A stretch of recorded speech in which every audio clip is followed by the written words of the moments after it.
Instagram. How are you? Hello, Facebook.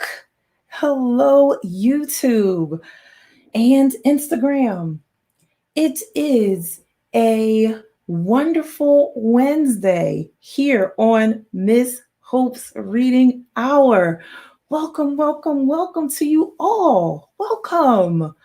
I'm so glad that you're here. So glad to be here with you. Um, so, how has your day been going so far? Hopefully, you've been having a great day. You had a good morning. Hopefully, it is still really hot, y'all. It's still real hot, y'all. Okay. I think that the heat wave isn't going to break until Friday or Saturday when it's supposed to rain. Hello to my nephew, David. Hello. So glad that you are here. Yeah, it's not going to break until then. Just a moment, my friends. Just a minute. Have to do that. All right. Because I got to be able to see everybody. You know what I'm saying? So, yeah, still really hot. So, I woke up a little late this morning. Okay. Usually I wake up like super early. Woke up a little later. Oh my goodness, friends. I went outside to check my garden. I was like, man, it's already hot out here. And it was only like 7 o'clock, like 7 or 8 o'clock or something like that. I was like, oh boy, it is already hot out here. Okay. So I've been inside in the air conditioning. Now, as you all know, I told you about my first melon that was growing and looking beautiful. And I could hold it in my hand like this, and it would fill up my whole hand. And then a squirrel came and took some nice little chomps out of it. So had to cut that one off because, you know, us humans, we're not going to be able to eat from that melon. Okay. So I went out and I was like, well, are there any other melons growing? I saw the little ones that are about this big. And I was like, there's none that are any bigger. And I just so happened to look down, and there it was, a melon hanging about that big. I was like, oh, yes, we got another one. I was excited. So I'm excited about that melon. And there's a cucumber. It's not mature yet, but it's about this long. It's a little curled, but it's still a good looking cucumber. Okay. So we have some harvest coming. Okay. As soon as I harvest, I will send you pictures and let you know. So, welcome to all of my Facebookers, my YouTubers, my Instagrammers. Welcome. So glad that you're here. So glad for anyone who has subscribed on YouTube. If you are a first timer on YouTube, please, oh please, take some time because we're going to go through some good books, friends. We're going to go through some good books, okay? So take a moment and subscribe, okay? Hit that subscribe button. Also on Facebook, if you want to join Miss Hope's Reading Hour, you type it in just like it is on our screen. Oh, right here. So those of you on Instagram, you can't see that. All right. So just like it is on the screen, that's how you type it in YouTube, and you will find Miss Hope's Reading Hour. Okay. So go on there and click to join, and you are in the Facebook group. Click subscribe. You are subscribed to the YouTube channel.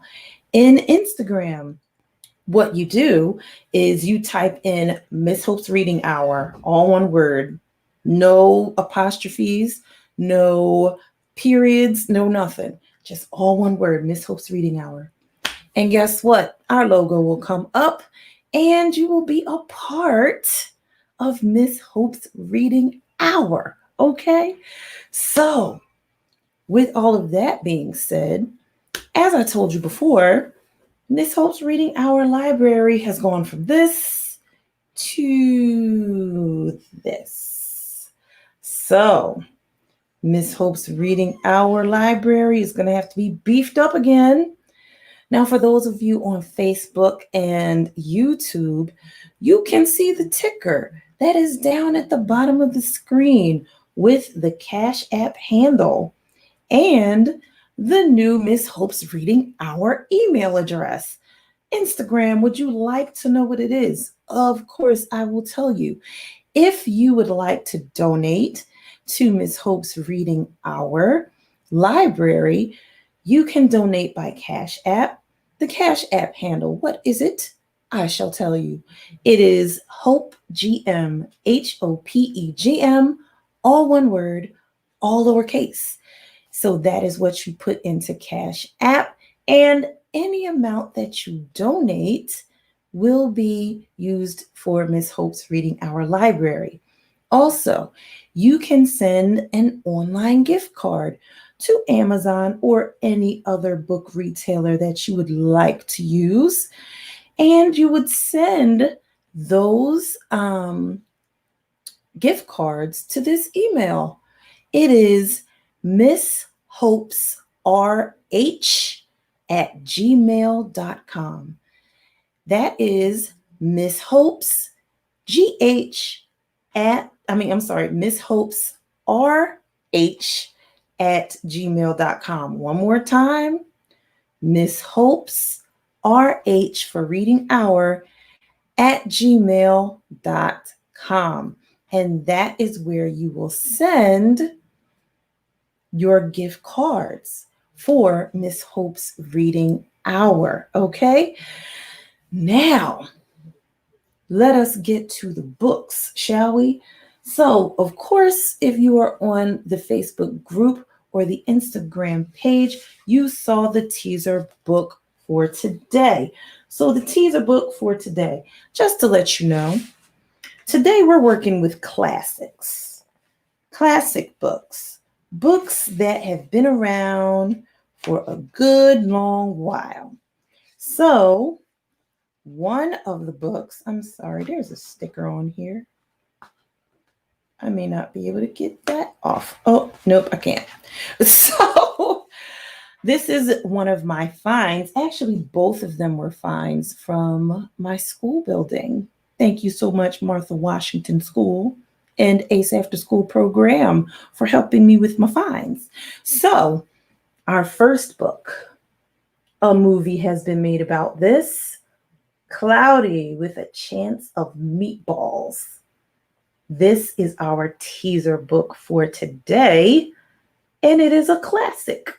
Okay, so this book is written by Judy Barrett and drawn by Ron Barrett. Cloudy with a Chance of Meatballs. Okay, and our next classic that we will be reading today, Goldilocks and the Three Bears. How many people have heard this story before? Okay, and it's a classic, and it's still good.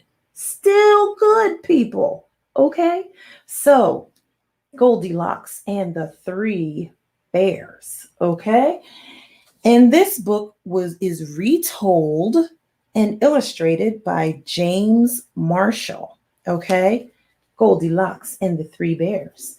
And finally today, we are at the end of Crenshaw by Mrs. Catherine Applegate. We are at the end. Can you believe it? This is all that we have left. Look at this. Look at this. This is it. That's it. And we're done after today. So on Friday, I will be introducing our new chapter book. Okay, it's going to be one of the selections that we had.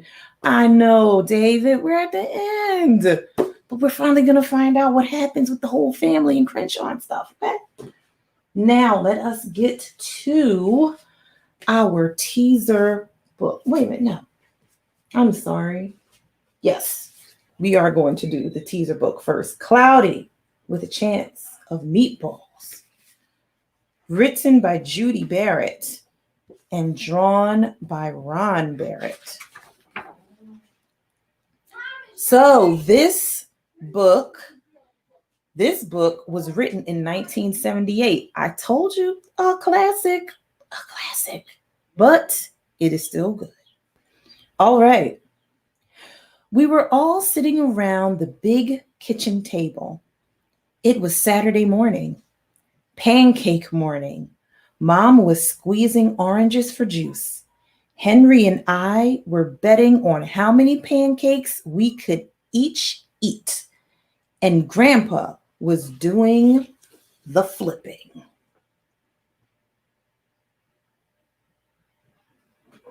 Well, I want you guys to be able to see.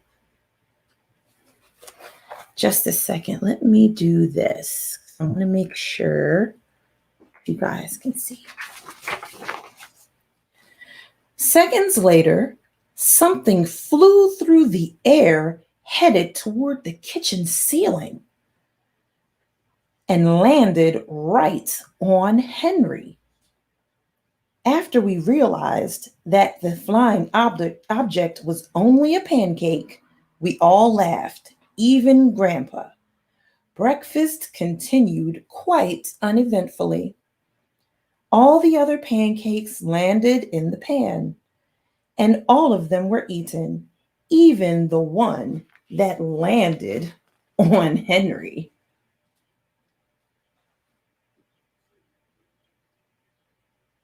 Hey, listen, if it didn't end up on the floor, and I'm going to be the one to eat it anyway, why not go ahead and eat it?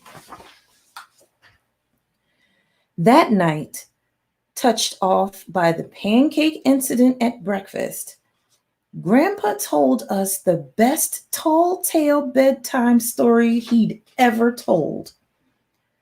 Across an ocean, over lots of huge bumpy mountains, across 3 hot deserts and 1 small ocean, there lay the tiny town of Chew and Swallow.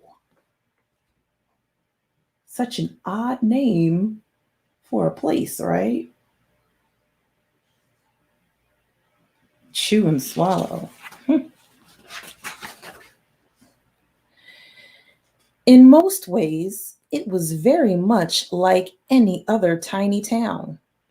It had a main street lined with stores, houses with trees, and gardens around them, a schoolhouse, about 300 people, and some assorted cats and dogs. But there was no food stores in the town of Chew and Swallow. They didn't need any. The sky supplied all the food they could possibly need. The only thing that was really different about Chew and Swallow was its weather. It came 3 times a day, at breakfast, at lunch, and dinner. Everything that everyone ate came from the sky. Can you imagine that? That would be pretty awesome.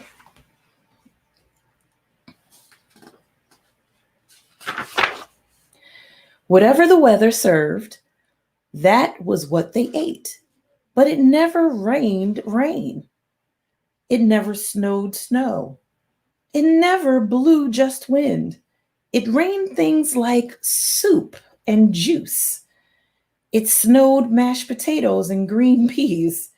And sometimes the wind blew in storms of hamburgers. Can you imagine that? I mean, windstorms of hamburgers, though that sounds tasty, that could possibly be really, really, really painful. Okay. We don't want that. The people could watch the weather report on television in the morning, and they would even hear a prediction for the next day's food. When the townspeople went outside, they carried their plates, cups, glasses, forks, spoons, knives, napkins with them.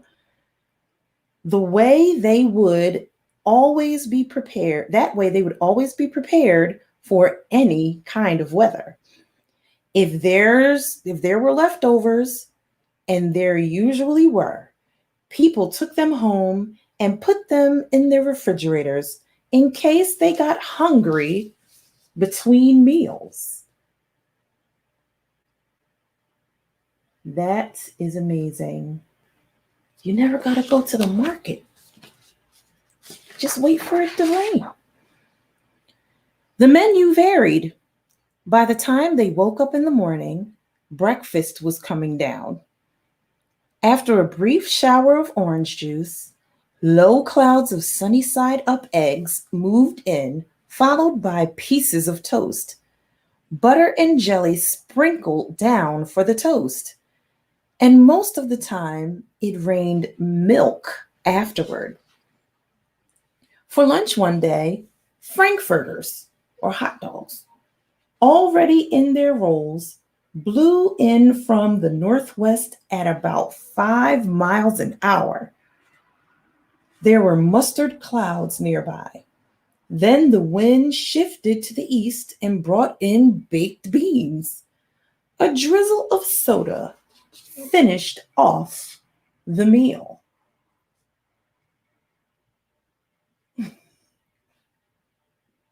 That's pretty awesome. Dinner one night consisted of lamb chops, becoming heavy at times with occasional ketchup. Periods of peas and baked potatoes were followed by gradual clearing, with a wonderful jello setting in the west. The sanitation department of Chew and Swallow had a rather unusual job for a sanitation department. It had to remove the food that fell on the houses and sidewalks and lawns. The workers cleaned up after every meal and fed all the dogs and cats. Then they emptied some into the surrounding ocean for the fish and turtles and whales to eat. The rest of the food was put back into the earth so that the soil would be richer for the people's flower gardens. How progressive of them!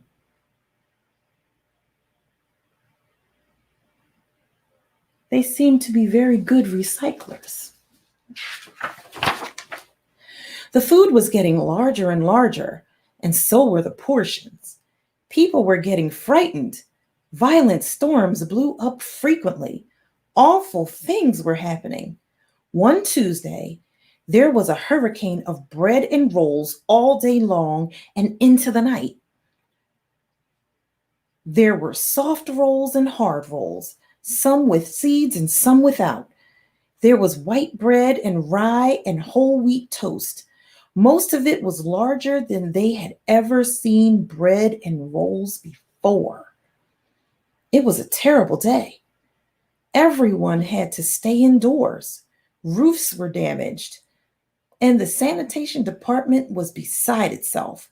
The mess took the workers 4 days to clean up, and the sea was full of floating rolls.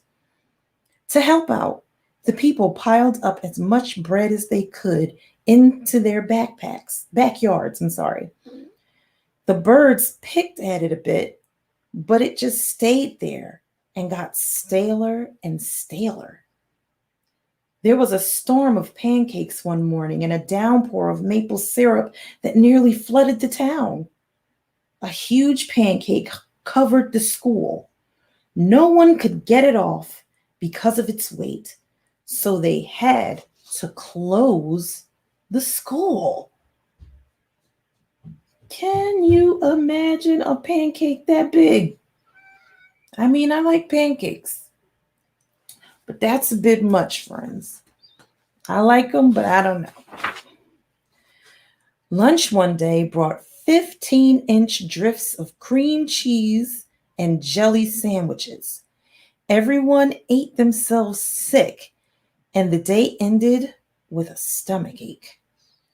There was an awful salt and pepper wind, accompanied by an even worse tomato tornado. People were sneezing themselves silly and running to avoid the tomatoes. The town was a mess.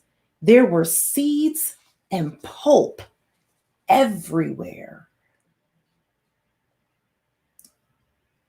That is crazy. Now, of course, tomatoes are good with salt and pepper, but not when it's coming at you like a tornado. The sanitation department gave up. The job was too big. Everyone feared for their lives. They couldn't go outside most of the time. Many houses had been badly damaged by giant meatballs. Stores were boarded up, and there was no more school for the children. So a decision was made to abandon the town of Chunswallow. It was a matter of survival. We just can't live here, people. We just can't do it.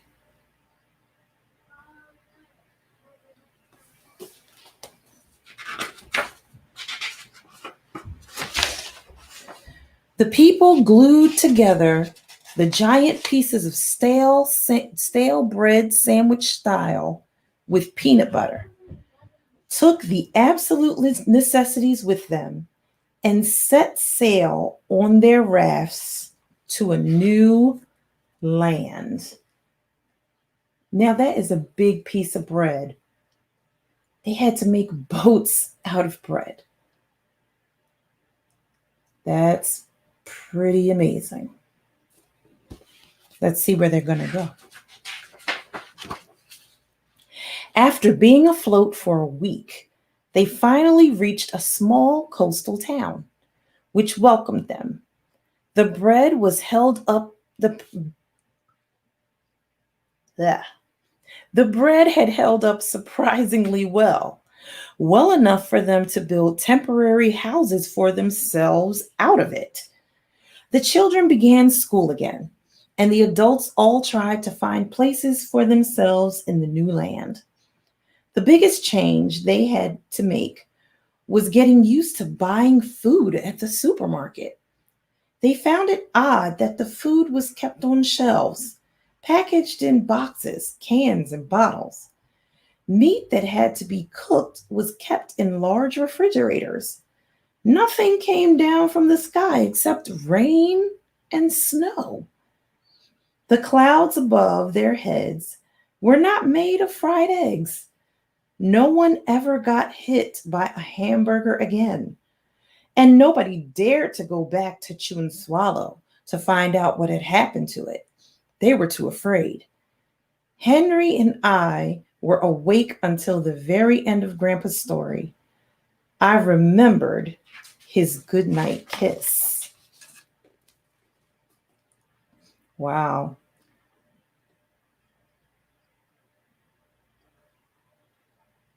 With houses built of bread, you still got to go shopping at the supermarket.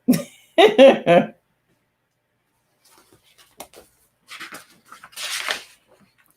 next morning, we woke up to see snow falling outside our window. We ran downstairs for breakfast and ate it a little faster than usual so we could go sledding with Grandpa.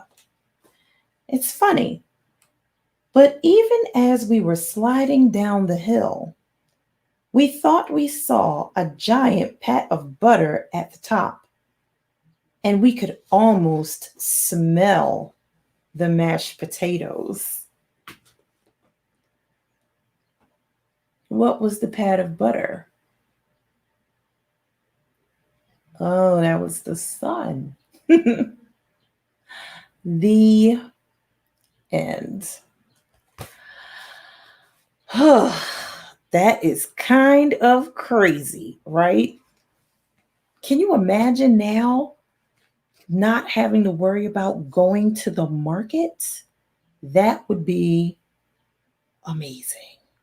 To not have to worry about going to the market, all of your food just comes down from the sky.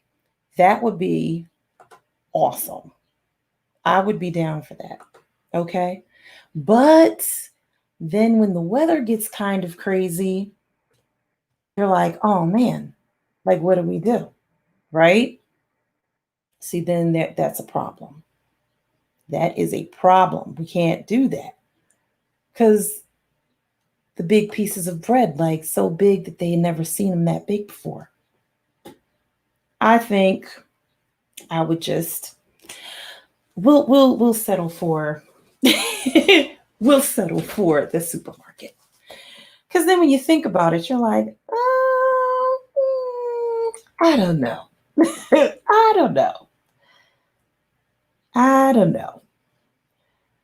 So, just a moment, my friends. I had to make sure my Facebook friends were on. I wasn't quite sure. So, our next classic, Goldilocks and the Three Bears. Oh, I'm sorry, Asha. Yeah, the first one's over.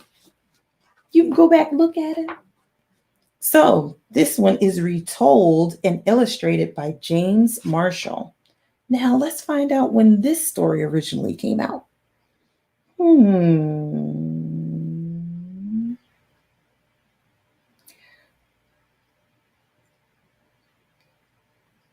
Well, it says this book, just this one, was first printed in 1988. But Goldilocks and the Three Bears is much older than that. It's much older than that. All right. Goldilocks and the Three Bears. Let's see if we can get some music to go along with this. Let's see.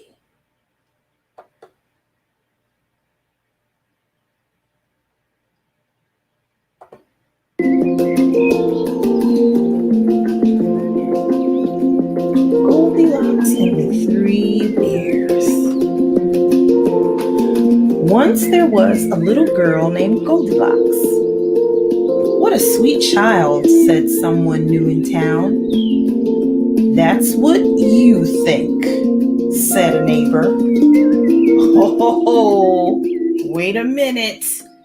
I don't know if this is the Goldilocks we remember. Let's see. One morning, Goldilocks' mother sent her to buy muffins in the next village. You must promise not to take the shortcut through the forest, she said.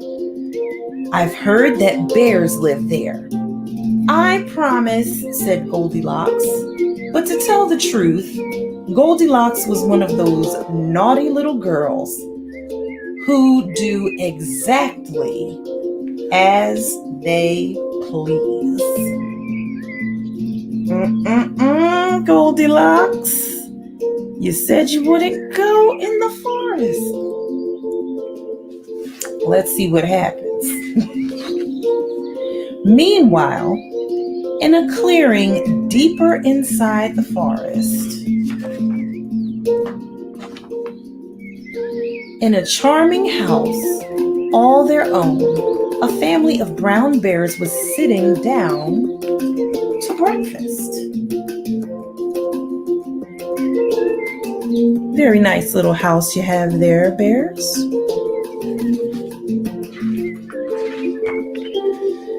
Patooey! Cried big old Papa Bear. This porridge is scalding. I've burned my tongue. I'm dying, cried Baby Bear. Now really, said Mama Bear, who was of medium size. That is quite enough. I know, said Papa Bear. Why don't we go for a spin while the porridge is cooling? Excellent, said Mama Bear. So they got on their rusty old bicycle and went off.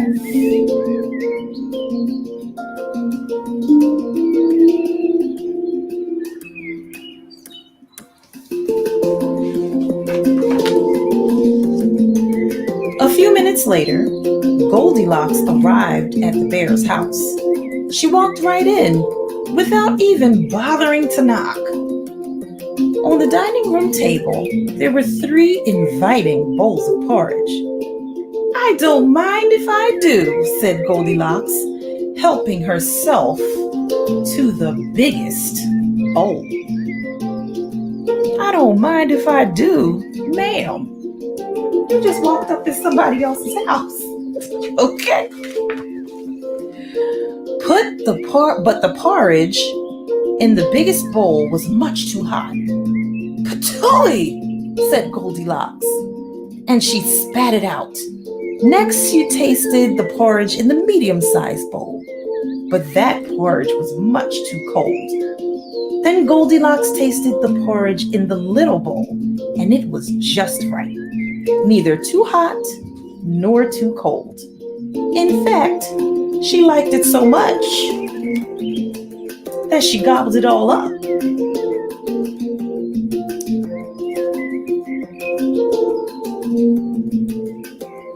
She didn't even save the baby bear any.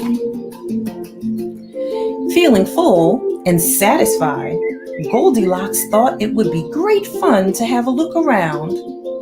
Right away, she noticed a lot of coarse brown fur everywhere. "They must have kitties," she said. In the parlor, there were 3 chairs. "I don't mind if I do," she said, climbing into the biggest one. But the biggest chair was much too hard, and she couldn't get comfortable. She must have tried every which way to get comfortable. Child, she upside down. That's how I feel sometimes.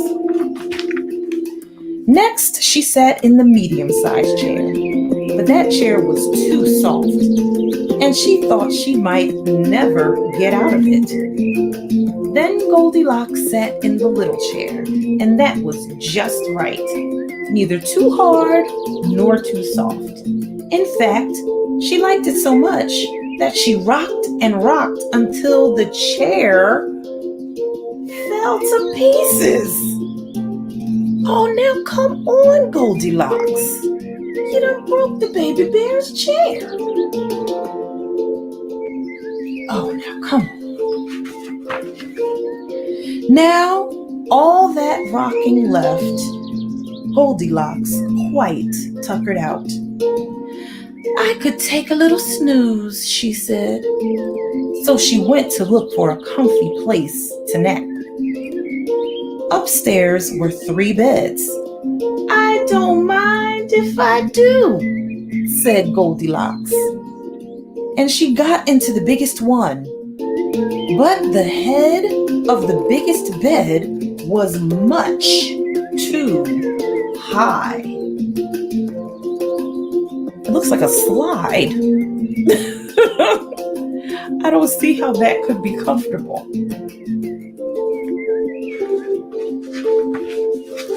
Next, she tried the medium-sized bed, but the head of that bed was much too low. Then Goldilocks tried the little bed, and it was just right. Soon she was all nice and cozy and sound asleep. She did not hear the bears come home.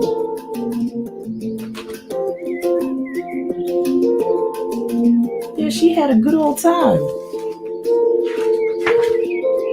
The 3 bears were mighty hungry, but when they went in for breakfast, they could scarcely believe their eyes. "Somebody has been in my porridge," said Papa Bear. "Somebody has been in my porridge," said Mama Bear.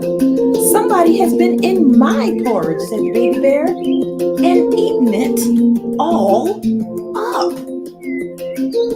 Didn't save me none." Man. In the parlor, the 3 bears were in for another little surprise. "Somebody has been sitting in my chair," said Papa Bear. "Somebody has been sitting in my chair," said Mama Bear. "Somebody has been sitting in my chair," said the Baby Bear. and broken it to smithereens. Come on now. Baby Bear is not getting the short end of the stick right now. The three bears went upstairs on tiptoe, not knowing what they would discover. At first, everything seemed fine. But then Papa Bear laid down on his big brass bed. "Somebody has been laying in my bed," he cried, and he was not amused. Come on now. Oh, he looks mad. "Egads!" cried Mama Bear. "Somebody has been lying in my bed." "Look," cried Baby Bear. "Somebody has been lying in my bed." And she's still there.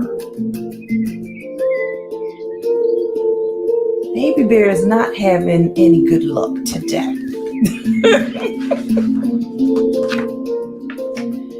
"Now see here," roared Papa Bear. Goldilocks woke up with a start, and her eyes nearly popped out of her head. But before the bears could demand a proper explanation, Goldilocks was out of bed, out the window, and on her way home. "Who was that little girl?" asked Baby Bear. "I have no idea," said Mama Bear. "But I hope we never see her again." "I would think not. After she messed up your house, okay?" And they never did. Look at her. She's gone. She's like, "I'm out of here. Next time, I'll listen to my mom." The end. What a funny take on the classic, okay? Now, that'll teach you, friends. If your mom tells you to go somewhere, go where she tells you to go. Don't take a shortcut anywhere. Especially not when there's bears. Ooh, it is hot, friends. Especially not when there's bears, okay? Because you never know what's going to happen. Now, what we have been waiting for, okay? We are at the end of Crenshaw. There are some people who are really excited about the reading of this book, okay? So we are at the end so far. Jackson has told Marisol about Crenshaw, okay? Told her about Crenshaw, told her about what's going on with his family, that they're probably going to be moving away because they don't have enough money to stay in their apartment. And Crenshaw is just around, just flipping around and everything while Marisol is there. And she wishes that she could see Crenshaw. But Crenshaw later on, the night before that they're supposed to move, clues Jackson in on some information. So, where do imaginary friends go while they're waiting for the kids to want them to come back? They're in a waiting room, apparently. And they know all of the other imaginary friends. He has met, Marisol's imaginary friend, and come to find out his dad had an imaginary friend. A dog who played the guitar, I believe. So let's find out what happens with all of these imaginary friends and Jackson and his family, along with Crenshaw. The last installment of Crenshaw. I couldn't fall asleep that night. Sounds echoed off the walls of our empty apartment. Shadows loomed and shrank. A question kept nagging at me. Why did things have to be this way? Life isn't always fair, Crenshaw had said. His words reminded me of an interesting nature fact Miss Malone had taught us last year in fourth grade. Bats, she said, usually share food with each other. She was talking about vampire bats, the ones that slice open sleeping mammals in the dark of night. They don't actually suck blood. It's more like they lap it up, which is awesome enough. But the really amazing part, the no way part, is that when they get back into their caves, they share with the unlucky bats who haven't found anything to eat. They actually puke up warm blood into the hungry bats' mouths. If that's not the coolest nature fact ever, I don't know what is. Miss Malone said maybe bats are altruists, which means they're sharing to help the other bats, even if it's a risk. She said some scientists say yes, some say no. Scientists love to disagree about things. Miss Malone looked at me then, because even though it was only like the third week of school, she had already pegged me pretty well. Jackson, she said, maybe you'll be the one to settle the great are bats nice guys debate. I said probably not, because I wanted to be a cheetah or a manatee or a dog scientist, but I would keep bats in mind as a backup plan. Miss Malone said something else about bats that day. She said that sometimes, she said sometimes, oh, I'm sorry. She said she sometimes wondered if maybe bats are better human beings than human beings are. I must have finally fallen asleep because I woke from a horrible nightmare. I was panting. Tears streamed down my cheeks. The moon was wrapped in a fog. Crenshaw placed a paw on my shoulder. Gently, he butted his head against mine. Bad dream? He asked. I don't remember it, really. I was in a cave, I think, and I was yelling for someone to help me, and nobody would listen. I'll help, said Crenshaw. I'll listen. I turned to him, looking in his eyes. I could see myself reflected. I can't go with my family, I said. My own words surprised me.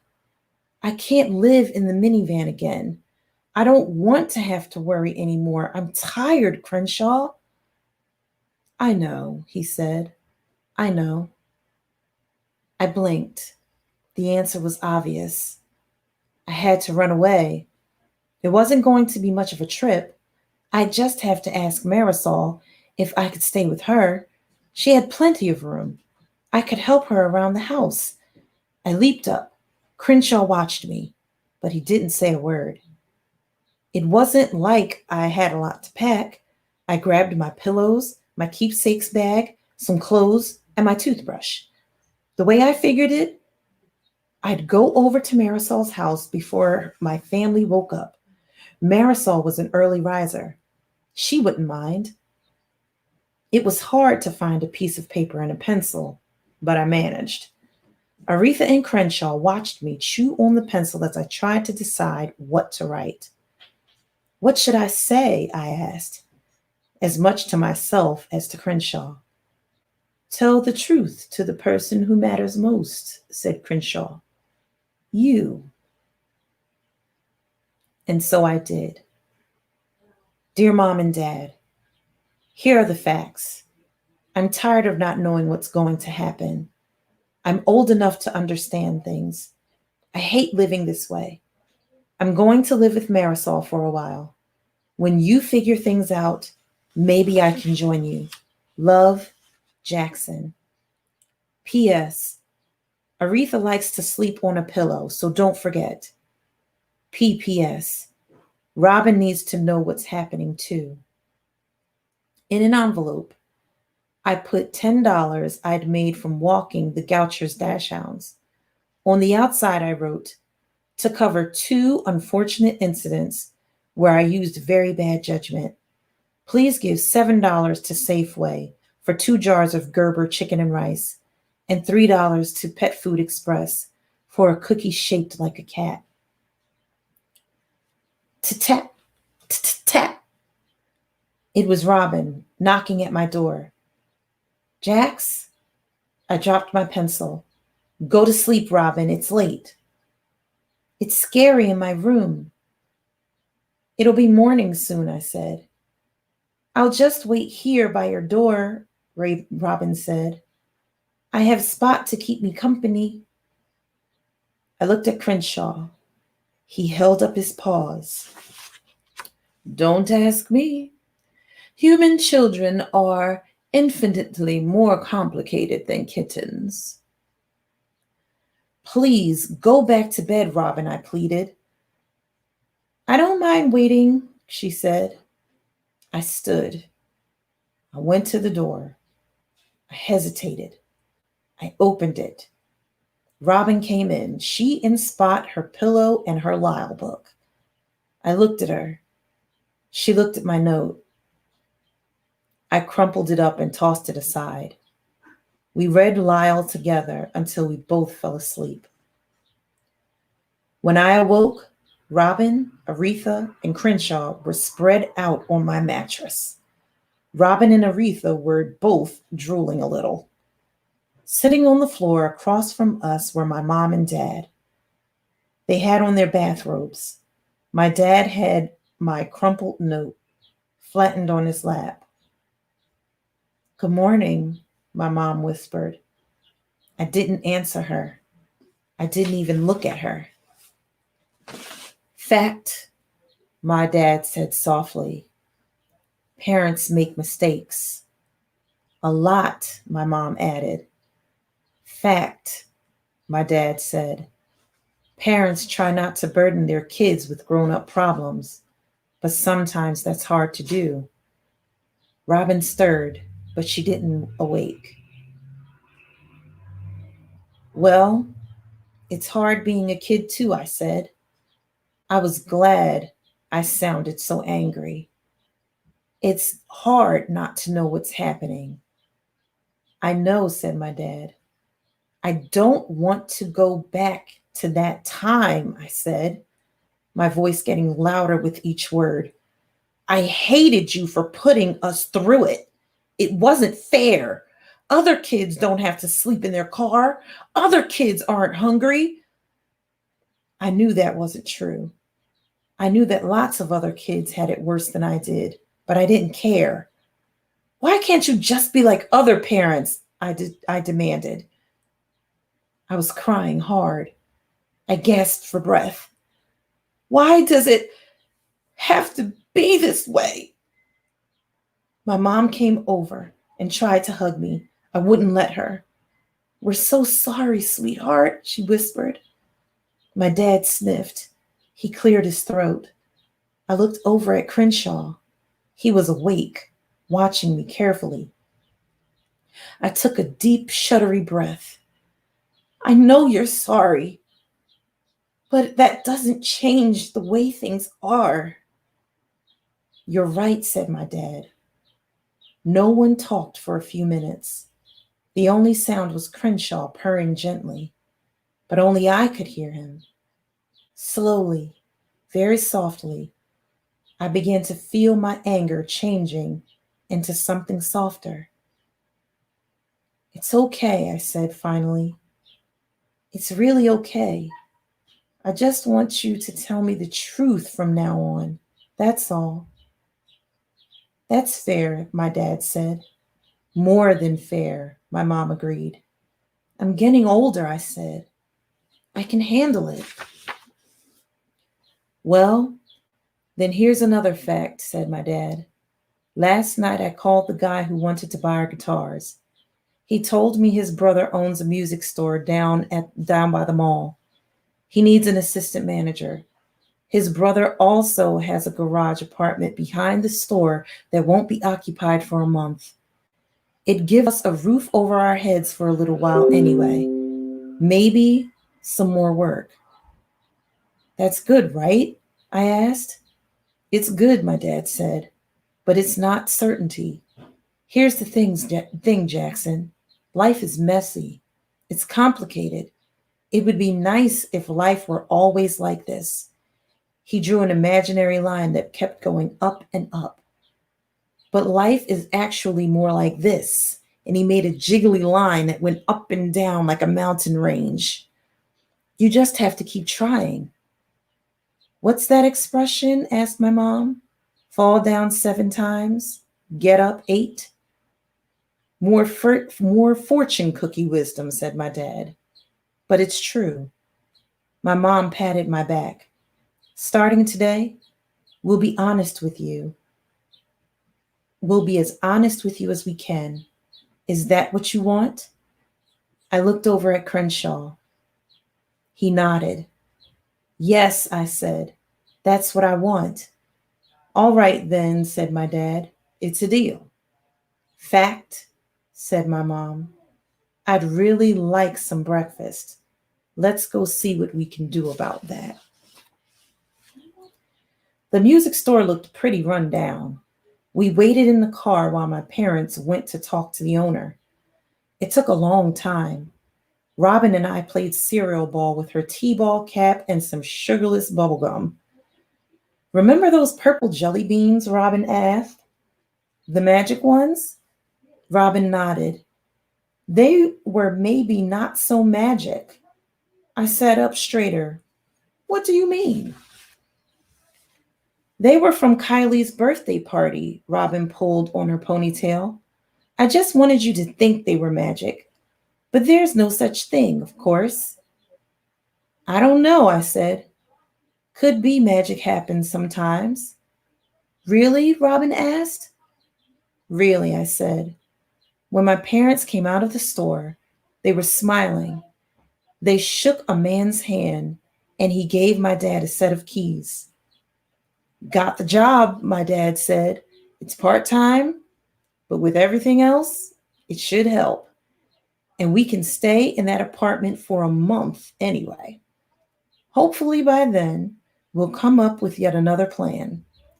We really wanted to keep you and Robin at the same school. We're going to do our best, but there's no guarantees. I know, I said.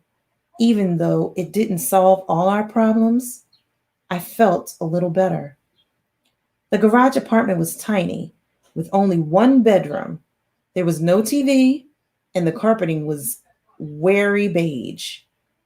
Still, it had a roof and a door and a family who needed it.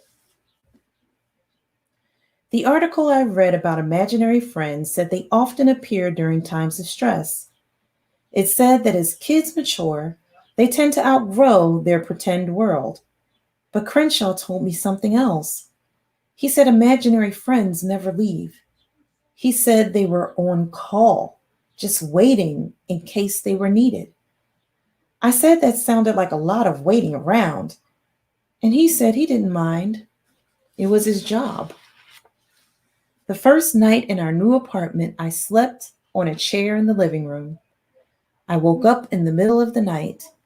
Everyone else was sleeping soundly. As I headed to the bathroom to get a drink, I was surprised when I heard the water running. I knocked, and when no one answered, I opened the door a crack. Bubbles floated and danced. Steam billowed.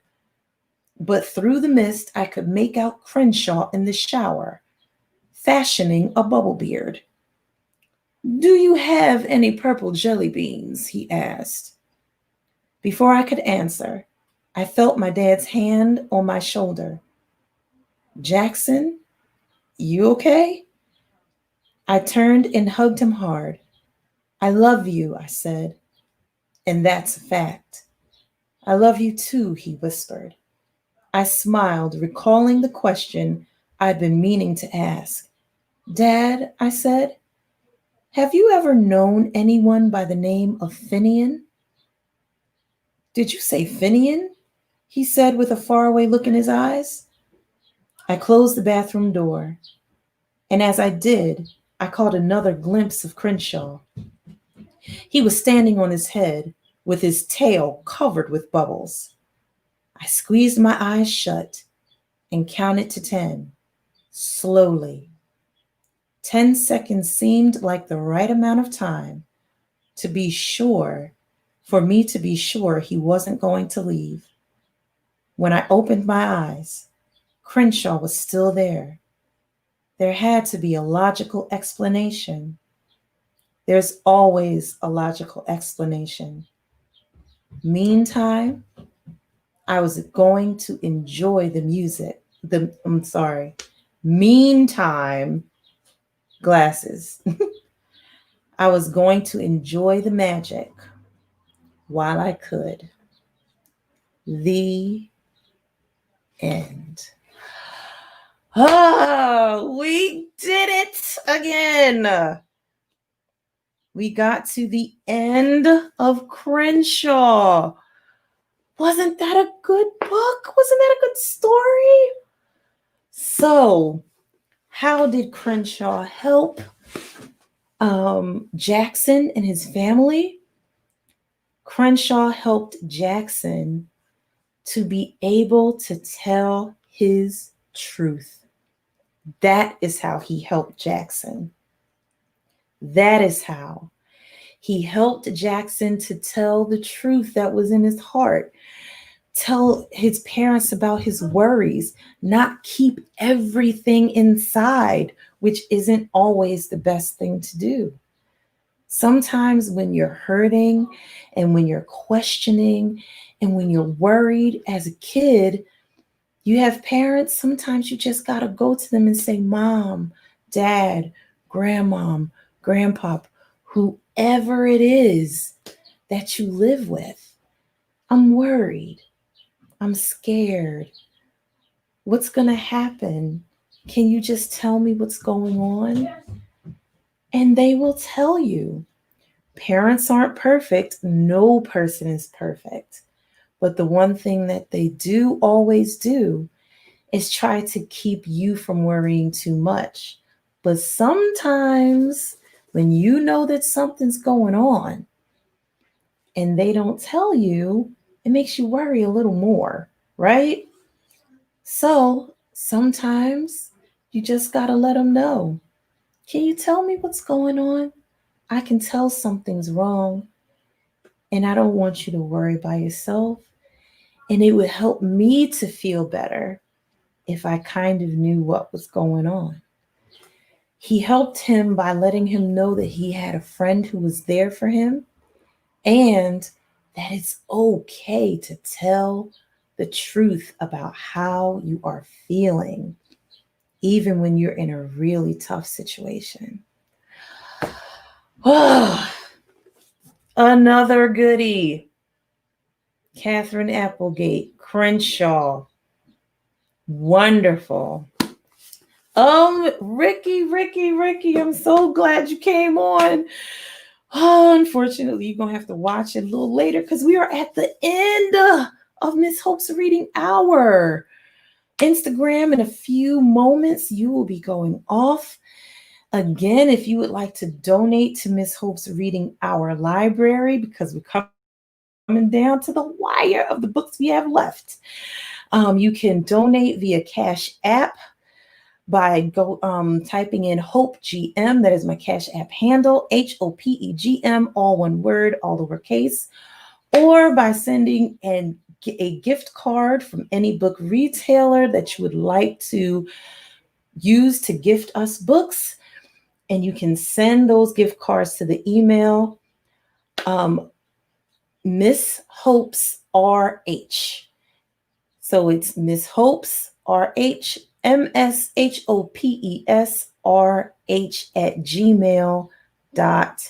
@gmail.com.